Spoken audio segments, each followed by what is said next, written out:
Sir, ano pong mas maganda, Mitsubishi Expander o Suzuki Ertiga? Sige, shoutout to Jerzam Arellano. Tara, pag-usapan natin. So these two 7-seaters are really great options when it comes to practicality. Well, let's just go ahead with the higher variants, no? Kasi I really want to recommend as high as a variant as possible.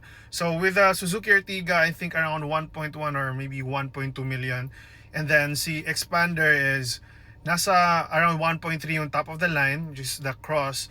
But if itatapat natin silang dalawa, it would be the GLS variant for the Expander. So mid variant ni GLS, and I think that magkatapat na ng presyo, 1.2 million range. So with that, when it comes to the looks, sabihin natin anong mas maganda, subjective naman yan, di ba? Kung ano yung mas maganda para sa, that's very important, how you feel about the looks of your car. So kung ako tatanungin, I think I like better the looks of the Expander kahit yung mid variant, kasi yung Cross talaga yung gusto ko Expander, but at least yung mid variant, kung i-compare lang kay Ertiga, I think I like the Expander more.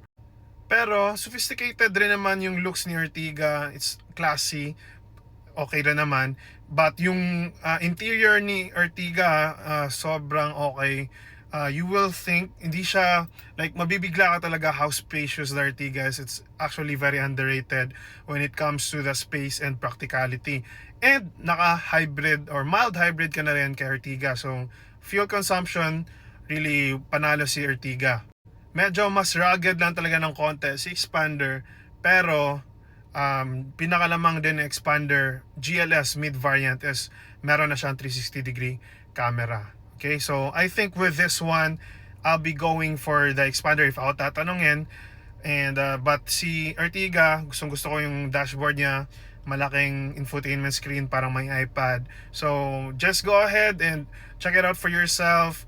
Magkaibang style, but for me, Expander ako dito. But again, Ertiga is very classy as well if that's your taste. So sana nakatulong. Go ahead, check out my 7-seaters playlist on YouTube. Follow for more.